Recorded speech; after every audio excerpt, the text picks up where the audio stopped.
আসসালামু আলাইকুম ওয়া রাহমাতুল্লাহি ওয়া বারাকাতুহু। কেমন আছেন সবাই? আশা করি আলহামদুলিল্লাহ ভালো আছেন। একটা অপ্রিয় সত্য আপনাদের সাথে শেয়ার করতে যাচ্ছি। বিষয়টা আপনাকে সতর্ক করার জন্য বা আপনাকে অজানা বিষয়ে জানার জন্য এবং তাদের বিষয়ে একটু স্টাডি করলে আপনি বুঝতে পারবেন, সেই জন্যে আজকের এই গুরুত্বপূর্ণ বিষয়টা আপনাদের সাথে শেয়ার করতে যাচ্ছি। একটা শেয়ার এবং লাইক দিয়ে সাথে থাকবেন। আমরা সুন্দর সুন্দর গুরুত্বপূর্ণ বিষয় আপনাদের সাথে নিয়ে আসবো, যাতে মুসলিম উম্মার বুঝতে সহজ হয় এবং বুঝে নিজের পথ এবং মানহাজ সঠিক পথে চলার আল্লাহ সুবহানাহু ওয়া তাআলা যেন সেই তৌফিক দান করে, আমিন। তো চলুন আমরা ভিডিওর ক্লিপটা একটু চালু করি।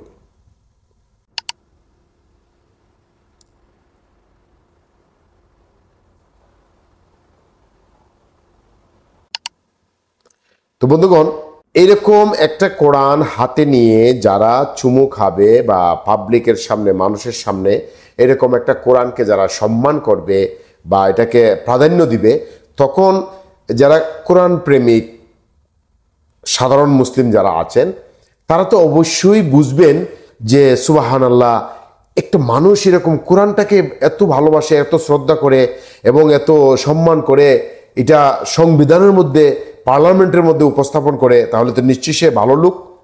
এখন আমি আপনাদেরকে আসল জিনিসটা দেখাবো। ওই কোরআনের ভিতরেই সূরা তৌবার একটা আয়াত আমি দেখাবো আপনাদেরকে। আয়াত নম্বর 100 বলা হয়েছে, আর যারা সর্বপ্রথম হিজরতকারী এবং আনসারদের মাঝে পুরাতন এবং যারা তাদের অনুসরণ করছে, আল্লাহ সেই সমস্ত লোকদের প্রতি সন্তুষ্ট হয়েছেন এবং তারাও তার প্রতি সন্তুষ্ট হয়েছে। আরবিতে আমরা অনেকেই বলে থাকি সাহাবাদের নামের শেষে রাদিয়াল্লাহু আনহুম আমরা বলে থাকি। এখানে দেখেন, আপনি খেয়াল করেন, এই আয়াতটার মধ্যে আরবিতে বলা আছে রাদিয়াল্লাহু আনহুম ওয়া রাদুন, অর্থাৎ আল্লাহ সুবহানাহু ওয়া তাআলা তাদের উপরে সন্তুষ্ট, তারাও আল্লাহর উপরে সন্তুষ্ট। কারা? যারা হিজরত করছে এবং যারা আনসার তাদের। তো সর্বপ্রথম হিজরতকারী রাসূল সাল্লাল্লাহু আলাইহি সাল্লামের সাথে কে?